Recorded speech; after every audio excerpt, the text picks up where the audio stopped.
최근에 이제 한동훈 국민의힘 대표가 좀 뭔가 정면 돌파에 나서는 건가? 약간의 기대감을 좀 갖게 하는데 이게 약간의 기대감으로 그칠지 이걸 뚫고 나갈지는 좀 지켜봐야겠어요.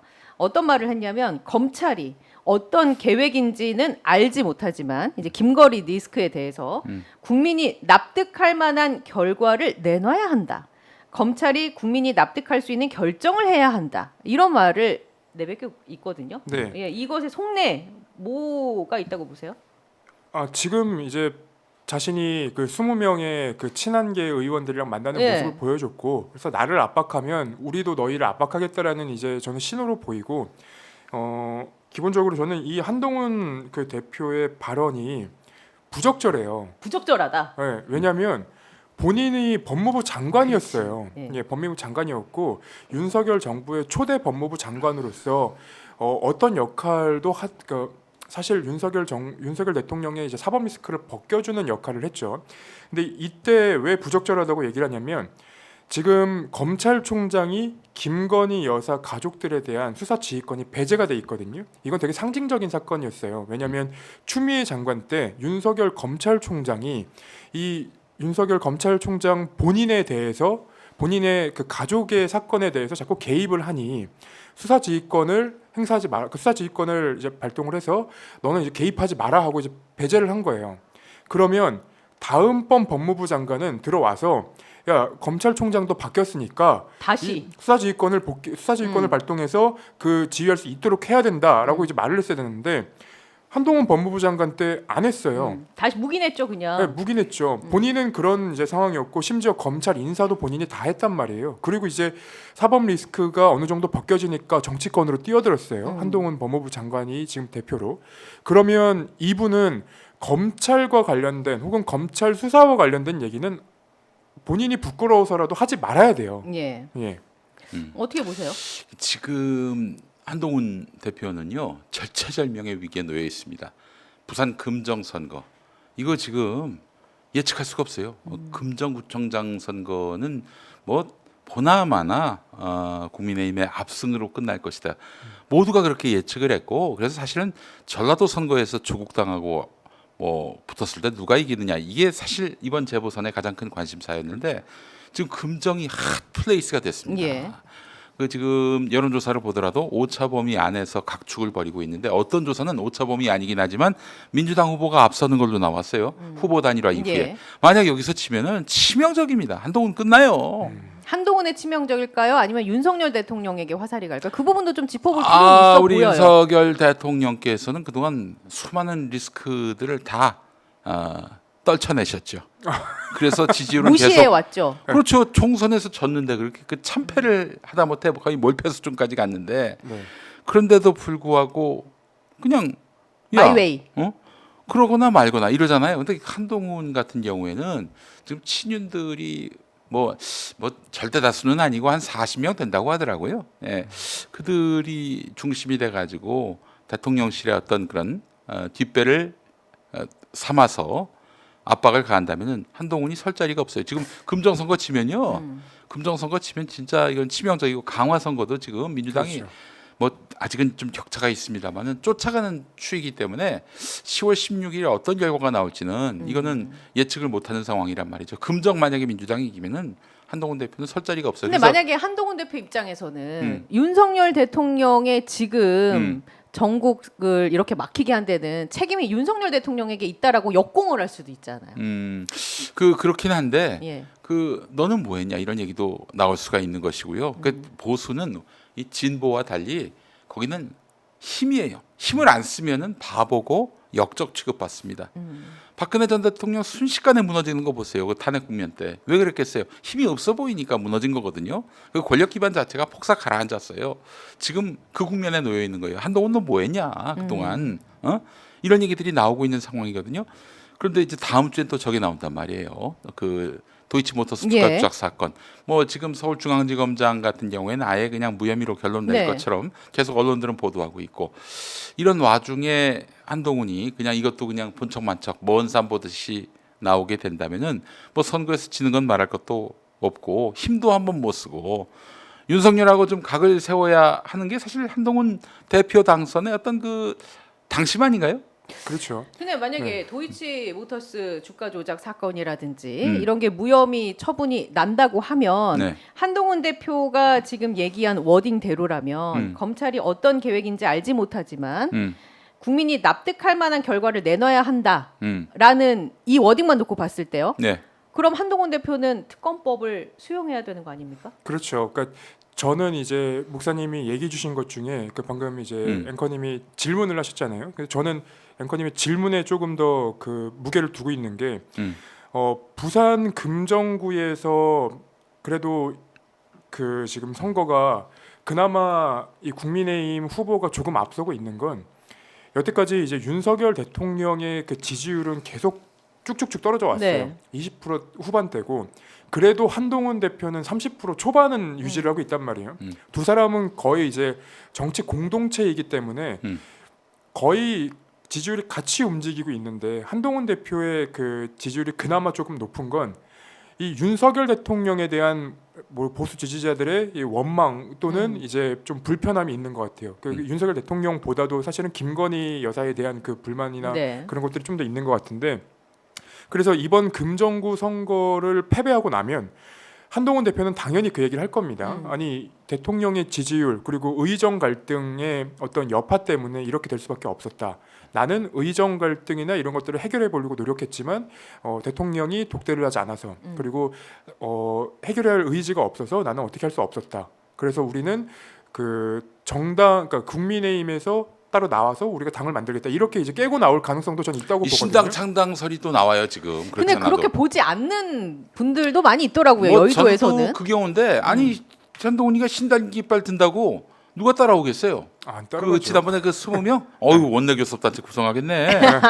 그럴 일은 없다. 네. 그럴 예. 일은 없다. 그런 이제 가능성들만 열어놓고 있는데 근데 이제 대통령실 입장에서는 한동훈 대표가 영향력이 아직 있을 때 뭔가를 하는 것에 대한 두려움이 있는 것 같아요. 네. 그래서 뭐 이재명 대표를 만나서 어떤 협상을 하거나 혹은 이제 그 얘기가 진전되는 것에 대한 두려움도 있는 것 같고요. 네. 그럼 특검법을 수용할까요? 한동훈 대표가 이런 무혐의 처분으로 났을 때 이름에도- 워딩으로 봤을 이럼에도 네. 불구하고 만약에 특검법 수용하지 않는다면은 이제 스스로 바보 인증하는 거죠. 그렇죠. 예. 이제 신당 얘기 나와서 그런데 사실은 그 바른 정당이라고 기억하십니까? 바른미래당. 바른미래당 바른정- 그 네, 이전에 바른정당이었죠. 바른정당과 그 안철수의 그 국민의당이 합쳐져서 바른미래당이 된 거 그렇죠. 아니에요? 네.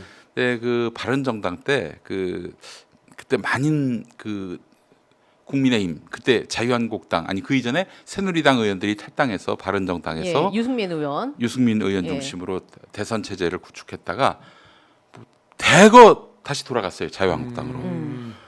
그들을 대거 자유한국당으로 돌아가게 만들었던 유승민의 워딩이 있었습니다. 뭐였죠? 이게 뭔지 아세요? 우리가 보수의 정의당을 할 수도 있는 것 아닌가. 아. 그러니까 당시 정의당의 이미지는 네. 수는 적지만 선명한 가치지향적 이념 정당 이렇게 얘기를 한 거죠. 근데 이 인간들이 거기에 격분을 한 거예요. 우리 보고 정의당을 하라고 다 그냥 자유한국당으로 돌아갔어요. 정말 면이 많이 상하게 체면 깎이게 그렇게 들어갔단 말이죠. 보수는 힘이에요. 그렇죠. 힘. 그 지금 이준석은 그럼 왜 탈당해서 지금 개혁신당 만들었느냐? 대선 때 합치려고. 결국엔 대선 때 합치려고. 그럼요. 지금 개혁신당을 데리고 나온 거는 이른바 2대남, 3대남의 마음을 그러니까 보수 쪽에 지난 대선 때 표를 던졌던 2대남, 3대남의 마음을 우리가 갖고 나간다. 그 마음을 얻어서 음. 힘을 키워서 본인의 지분을 많이 갖고자 그래서 나중에 합병할 때 대선 때 합류를 해가지고 합당을 해가지고 그때 당내에서 나름대로 지분을 크게 갖겠다 이런 계산입니다. 여러분 분명히 아셔야 될 게 이준석 씨가 그렇게 소수 야당으로 머물 그런 분이 아니에요. 왜냐하면 그분이 뼈저리게 바른정당 그 사람도 바른정당에 예. 있었어요. 그렇죠. 바른미래당에도 있었고 그때 이게 두 번 다시 할 일이 아니다라고 이야기했던 걸 제가 들었어요. 그 독자 노선을 구축할 걸로 아유 끝나지 독자 않는다. 노선 무슨 독자 노선이야. 예, 전혀 그렇지 않습니다. 예. 그래서 이번 총선 때 나름대로 자기 지분을 확보하고 대선 때 다시 들어가서 그 안에서 이제 핵심 노릇을 하겠다, 아마 이런 뜻이고 더 나아가서는 이젠 대선 출마도 가능한 40대에 접어들었거든요. 접어들었죠. 대선에 도전할 가능성도 있어요. 예, 그렇기 때문에 바른 정당에서 경험했던 이준석 대표가 뭐 계속 지금 개혁신당에서 남아가지고 정치한다 이렇게 네. 생각하면은 안 되고 그런 향후에 그가 갈 길을 미리 예측해놓고 협력을 하든 뭐 경쟁을 하든 네, 그래야 네. 한다. 네. 그러면 유승민 전 의원이 한동훈 대표를 두고 유체 이탈도 이런 유체 이탈이 없다라고 비판을 했던데 한 네. 기사를 보니까 이거 역시 지금 같은 맥락이라고 보면 되는 걸까요? 그때 당시에 그렇죠. 법무부 장관이었고 예, 법무부 장관이었고 그 김대남 씨 녹음 파일 보면은 검찰 인사도 하게 해주고 예. 뭐 그런 얘기들이 나오거든요. 음. 그러니까 윤석열 정부의 초대 법무부 장관을 하면서 그 검찰 인사를 다 해줬어요. 그러니까 하게 해줬어요. 그리고 검찰 인사를 하면서 어떤 힘까지 실어줬냐면 그 인사 관리에 대한 그래서 그 인사에 대한 고위공직자의 인사에 대한 권한을 또 법무부에 넘겨주는 그런 모습도 보여줬단 말이에요. 심지어 판사들에 대한 인사까지, 그렇죠. 인사검증까지. 네. 예. 그래서 결론적으로는 이 윤석열 대통령의 사법 리스크를 어느 정도 벗겨주고 왔죠. 예를 들면 그 징계를 받았었거든요. 검찰총장 때 정직 2개월. 추미애 장관으로부터. 그렇죠.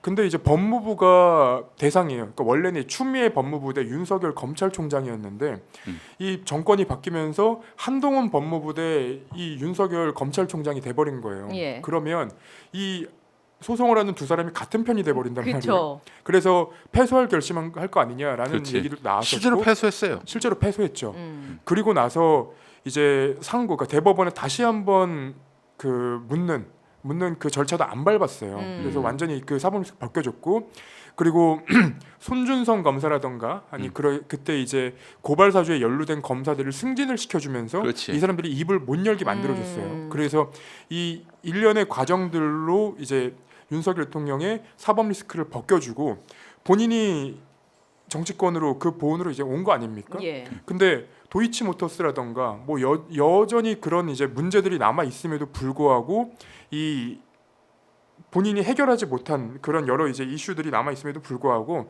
지금에 와서 야 이거 검찰이 납득할 수 있는 결정을 해야 된다 이러면은 야, 이건 검사들 놀리는 거예요. 그리고 예전에 제가 검언유착 사건 때 한동훈 그 검사장과 예. 그 채널 A 기자들이 한 네네. 카톡 내용을 제가 확보를 해서 보도를 했었는데 거기에 뭐가 있냐면 뉴스타파가 이 도이치모터스를 보도하자마자 네. 한동훈 그 당시 검사장이 이 채널 A 기자한테 공작치곤 수준이 이렇게 보내요. 그러니까 애초에 도이치모터스를 공작이라고 보고 있었던 거예요. 근데 지금에 와서는 국민의 눈높이. 국민 눈높이. 그러니까 본인을 속이는 지금 행동을 하고 있는 거예요. 말을 하고 있는 거고. 자기 네. 부정하고 있는 상황이다. 그러니까 유시민이 아니죠. 유승민 네. 전 의원이 왜 한동훈을 비판하느냐. 어찌 보면 지금 윤석열과 각을 세우는 데 있어서는 한동훈하고 같은 편이라고도 볼 수 있는데, 그러니까 유승민 전 의원은 윤석열이나 한동훈이나 다 도찐 검사들이 공당인 이 국민의힘을 집어삼켰다라는 인식을 갖고 있는 것 같아요. 이 자들을 다 몰아내야 자신에게 정치적 기회가 있을 것이다. 이런 생각도 할 수 있는 것이고 네. 기본적으로 약의 축이라고 보는 거예요. 둘 다. 뭐 지금 대립각을 세우든 말든 간에. 제가 우리 김태형 기자님한테 한 가지 좀 궁금한 게 있어요. 나오신 김에 좀 제가 같은 게스트지만 하나 여쭤보겠습니다. 지금 제가 판단하기로는 검찰 그 상층부, 네. 상층부는 다 윤의 사람이라고 할 수 있을 텐데 일선 검사들은 한의 사람이란 얘기가 있던데 그래서 지금 사실은 도이치모터스 일선 수사팀 검사들은 어떻게든 김건희를 기소하고 싶어가지고 그 상층부는 또 이제 무혐의 시키려고 하는 거고 그래서 언론사 특히 JTBC에다가 정보들이 거기에서 나오는 것이다. 보내는 거 아닌가. 그래서 지금 상층부와 하층부 사이에 이런 상층부와 실무진 사이에 대립각 갈등 구도가 형성되어 있는 것 아닌가 이런 썰들이 도는데 맞습니까? 근데 이게 구조적으로 매번 그런 상황이 발생할 수밖에 없어요. 그러니까 위에 이제 누가 있는지 아래에 누가 있는지를 생각하기보다도 기본적으로 이제 검찰 내부 구조를 보면 수사팀은 이 수사에 대한 자료들, 증거들을 보고 야, 이건 범죄가 된다. 그렇지. 우리 기소를 해야 된다라는 얘기를 하거든요. 네. 그럼 이제 상층부, 그러니까 윗선에서는 당연히 이걸 정무적 판단도 해야 돼요. 그치. 그러니까 항상 이 일선 검사들과 그리고 윗선 검사들이 이제 부딪히는 구조가 될 수밖에 없는데 왜 검찰총장을 본인의 말을 잘 듣는 사람들을 해놨냐? 그러면 사실 그거밖에 없어요. 그러니까 검찰총장이 그 밀려오는 파도를 막아줘야 돼요. 그렇지 않으면 검찰이 만약에 이제 검찰총장이 강단 있는 사람이 왔어요. 근데 이제 일선에서 이거는 끝까지 기소해야 된다. 이거 우리는 물러설 수 없다. 그러면 그래 기소하자 이렇게 될 수밖에 없는 거거든요. 네. 그래서 제가 이제 김용민 PD님 방송에 나가서 했던 얘기 중에 심우정 검사를 검찰총장으로 뽑은 건 네. 프렌드십 심. 예 마음심, 마음심 네. 아무튼 우정우. 윤석열 대통령이 지금 선택할 수 있는 최선의 수였던 거예요. 그러니까 심우정 검찰총장 같은 경우에는 이 검사들한테 인망도 좋고 그리고 이런 이제 정무적 판단도 있고 그러니까 이 윤석열 검찰총장, 그러니까 윤석열 대통령 일가를 둘러싼 이 사건들에 대해서 정무적 판단을 본인들이 원하는 대로 해주지 않을까라는 이제 판단을 한 거 아닌가 저는 그렇게 생각을 하거든요. 예. 그러면 일부 그 일선 검사들의 정보가 그 심우정 검찰총장의 정무적 판단에 반발하는 검사들의 경우에 정보가 흘러나갈 수 있다. 언론을 흘러나갈 통해서. 수 있죠.